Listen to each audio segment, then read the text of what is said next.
مفتی صاحب کلمے کا مقصد کیا ہے؟ ایک اہل حدیث، پرانی بات ہے، تقریباً 13-14 سال پرانا واقعہ ہے، اگر ٹائم ہے تو سنا دوں، ہے بڑا دلچسپ. ہمارے ایک دوست تھے اہل حدیث، بڑے لال ٹماٹر نا، سرخ جوان آدمی. میں پنجاب میں تھا اس وقت، میرے بیان بڑے شوق سے سنتے تھے.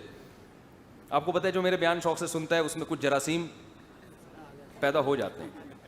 تو وہ آئے ایک دن مجھے کہنے لگے کہ مفتی صاحب یار دوسری شادی خواتین سے بہت معذرت، جو بیٹھی ہوئی ہیں اس بیان سن رہی ہیں. مجھے کہنے لگے مفتی صاحب یار میں بزنس کرتا ہوں، دکان ہے میری، لڑکیاں بہت آتی ہیں خریداری کے لیے، بہت ٹینشن میں ہوں میں، نظر کی حفاظت بہت مشکل ہے. یہ واقعہ میں نے اپنی کتاب میں بھی لکھا تھا، پتہ نہیں چھپا ہے کہ نہیں چھپا. تو کچھ واقعات وہ تصحیح میں جو ہے نا حذف بھی ہوئے ہیں. تو میں نے ان سے کہا اچھا، وہ میرے سامنے بیٹھ کے ہر وقت قرآن حدیث ایسے کرتے رہتے، بے تکلف تھے. کہنے لگے یار میں کیا کروں؟ میں نے کہا اپنی طرف سے بتاؤں یا قرآن حدیث کی روشنی میں بتاؤں؟ کہہ رہے قرآن حدیث کی روشنی ہوتا ہے. میں نے کہا اچھا قرآن حدیث کی روشنی میں یہ ہے کہ نبی صلی اللہ علیہ وسلم نے فرمایا، بخاری مسلم کی حدیث ہے، من استطاع منکم الباءۃ فلیتزوج، جو نکاح کی طاقت رکھتا ہے نکاح کر لے. فإنہ اغض للبصر، نکاح میں نگاہ کو جھکانے کی جتنی طاقت ہے کسی اور چیز میں نہیں. اغض کمپیریٹیو ڈگری ہے، اغض من کل شیء. سب سے زیادہ نگاہ کو جھکانے کی طاقت کس میں ہے؟ شادی میں. اور شرمگاہ کو حرام کاری سے محفوظ رکھنے کی سب سے زیادہ طاقت کس عمل میں ہے؟ نکاح میں. میں نے کہا دیکھو بزرگوں کے بیانات سننے سے بھی انسان کی نظریں جھکتی ہیں اور برائی سے بچتا ہے. تبلیغ میں 4 مہینے لگانے سے بھی یہ فائدہ ہوتا ہے، درس قرآن سننے سے بھی یہ فائدہ ہوتا ہے، تہجد پڑھنے سے بھی ہوتا ہے. لیکن حدیث کہہ رہی ہے سب سے زیادہ فائدہ نکاح کرنے سے ہوگا.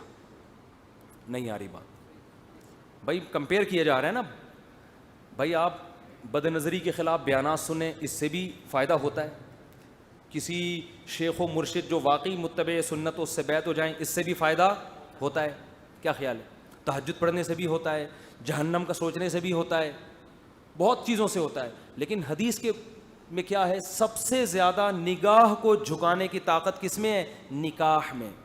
اور میں نے کہا اس کی ایک عقلی لاجک بھی ہے بھائی، بھوک کا سب سے بہتر علاج ہے روٹی کھا لو. کیا خیال ہے؟ اب آپ بھوک لگ رہی ہے اور آپ بیانات سن رہے ہو کہ روٹی نہیں کھانے کا اتنا ثواب ہے، کب تک سنے گا بھائی آدمی؟ تو میں نے کہا اب آپ ماشاءاللہ ہو بھی لال ٹماٹر جیسے، وہ بڑے سرخ سفید تھے، تو اب آپ ایک اور کر لو، تو اس سے کیا ہوگا؟ نگاہ جھک جائے گی. میں نے کہا پھر بھی نہ جھکے، ایک اور کر لو، پھر 4 کرو. پھر میں نے کہا اپنی والیوں کو دیکھنا بھی مشکل ہو جائے گا، پھر وہاں سے بھی نظریں چراتے پھرو گے یار. بس بہت اتنا بھی کوئی نہیں تپڑ ہوتا کہ اگر پھر بھی نہیں نگاہ جھکی جس مطلب یہ ٹھڑک ہے. حقیقت بتا رہا ہوں، جس کا 4 پراٹھے کھا کے بھی پیٹ نہ بھرے تو اس کا مطلب اس کو کوئی پیٹ میں کوئی مسائل ہے اس کے ساتھ.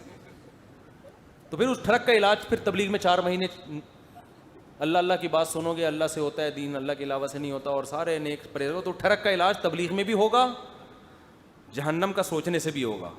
میں نے کہا میرے بھی بیانات ہوتے تھے وہاں، میں نے کہا وہاں کے بڑھ جائے کرو، اس میں بھی ہوگا.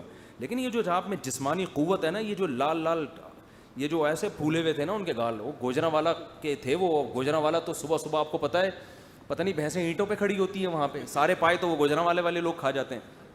ایک صاحب نے کہا اتنے پائے گوجرا والا میں کھائے جاتے ہیں. ہم جب گئے نا گوجرا والا، میرا کئی سال پہلے دورہ ہوا تھا بیانات کا، تو ہر جگہ پائے، ہر وقت پائے. ہم تو کراچی والے یوں تھوڑا سا یوں ڈبویا اور پھر 3 دفعہ سوچا کہ ہضم بھی ہوگا، یوں کھایا. وہ ہم نے ان کو دیکھا وہ پیالے بھر بھر کے پی رہے ہیں. تو اتنے پائے کہ ہمارے ایک دوست نے کہا بھائی بھینسیں کیا اینٹوں پہ کھڑی ہوتی ہیں یہاں پہ؟ سارے پائے تو یہ کھا جاتے ہیں. تو اتنے لال سرخ ماشاءاللہ. تو میں نے کہا یہ تو آپ کی صحت ہے. اب میں نے کہا یہ تو حدیث ہے، اور اس کا فائدہ کیا ہوگا؟ آپ کو اللہ نے یہ صحت دی ہے، اس کا فائدہ ہوگا، اور پیسہ بھی دیا ہے، بڑے بزنس مین تھے. میں نے کہا فائدہ یہ ہوگا اس بہانے 3 عورتوں کا بھی، وہ بھی برائی سے بچ جائیں گی مزید، اور ان کو بھی گھر مل جائے گا، ان کی بھی کفالت کا انتظام ہو جائے. تو بیوہ سے، طلاق یافتہ سے، کسی بھی جو بھی آپ کو مناسب رشتہ ملے کر لو شادی. میں نے کہا حدیث میں تو یہی ہے. ایک دم نہ سر پکڑ کے بیٹھ گئے، کہہ رہے بھائی یار یہ تو بہت مشکل ہے، وہ میرے سالے بھی پیٹیں گے پکڑ کے، بیگم بھی مارے گی، اور کھانا بند کراؤ گے. نہیں یہ نہیں ہوتا، دوسرا بتاؤ. میں نے کہا چلو ایک اور حل بتاتا ہوں، وہ بھی حدیث میں ہے. حدیث میں آتا ہے جس میں یہ تپڑ نہ ہونا نکاح کا، دم نہ ہو. من لم یستطع، جس میں استطاعت نہیں ہے، فعلیہ بالصوم، یہ نہیں ہے فلیصم، روزے رکھے، نہ نہ نہ نہ. میں نے کہا حدیث میں یہ نہیں ہے فلیصم، بخاری مسلم کی حدیث ہے کہ روزے رکھے، نہ نہ نہ. روزے رکھنے سے تو خواہش اور بڑھتی ہے، کم نہیں ہوتی، کیونکہ روزہ ایک عبادت ہے نا، روحانیت، ذہن میں لطافت پیدا ہوتی ہے اس سے. تو اس سے تو حدیث میں آتا ہے علیہ، علی ضرر کے لیے آتا ہے، کثرت سے اتنے روزے رکھے کہ صحت کو نقصان ہونا شروع ہو جائے. میں نے کہا جو پائے ہیں نا، اور پراٹھے اور یہ پائے اور کھجی کے پائے اور سجی کے پتہ نہیں کون کون سے پائے ہوگی کس میں وہاں پہ، کھجی پھجی پتہ نہیں کیا کیا، بٹیر چل رہے ہیں، چڑے چل رہے ہیں. میں نے کہا یہ زور ٹوٹے گا، اتنی کثرت سے روزے رکھو کہ یہ پائے نکل جائیں آپ کے سارے، آپ کے اپنے پایوں میں دم.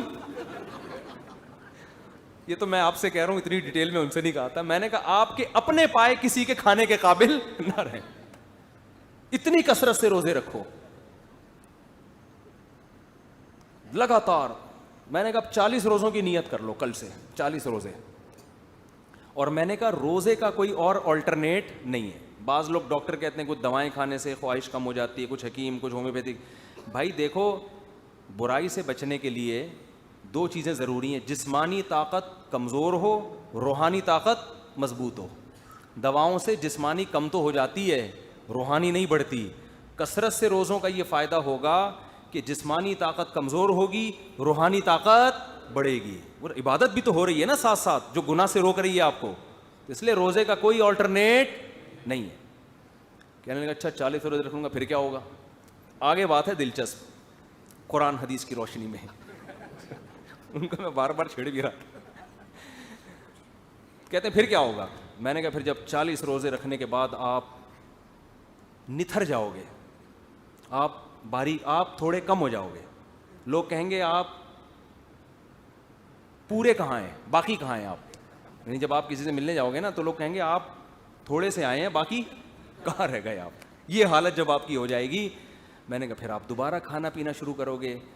اصول یہ ہے کہ جب انسان کا کولیسٹرول بالکل ختم ہو جائے، اضافی فیٹ بالکل ختم ہو جائے، اور روزے رکھ کے آدھا ہو جائے، پھر جب کھانا شروع کرتا ہے نا، پہلے سے بھی زیادہ مستنڈا ہو جاتا ہے وہ. کیونکہ روزے سے نتیجے کے لحاظ سے صحت بنتی ہے، خراب نہیں ہوتی. روزے سے وقتی طور پر تو آپ کمزور ہوگے، لیکن حقیقت میں پہلے سے زیادہ صحت مند ہو جاؤ گے. کہنے پھر یہ کوئی حل تو نہ ہوا. میں نے کہا واقعی یہ حل نہیں ہے. حدیث میں یہ حل ان لوگوں کے لیے ہے جو رشتہ تلاش کر رہے ہوں، جب تک نہ ملے تو کثرت سے روزے رکھیں، جیسے ہی رشتے کا انتظام ہو جائے روزے رکھنا چھوڑ دیں. ان کے لیے یہ حل نہیں ہے جن کا قیامت تک نکاح کا پروگرام ہی نہ ہو. تو مرتے تو روزے رکھ کے مر جائے گا وہ. تو کہیں پھر کیا حل ہے؟ میں نے کہا قرآن حدیث کی روشنی میں اس کے علاوہ میرے پاس کوئی حل نہیں ہے.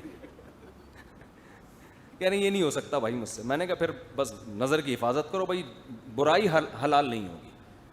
میں نے کہا جاؤ تبلیغ میں 4 مہینے لگاؤ، تو اس کا فائدہ ہوتا ہے کہ وہاں تو ان کی بد نظری کا موقع ہی نہیں ملتا، تو تھوڑی سی عادت پڑ جائے گی. قرآن حدیث میں یہی ہے.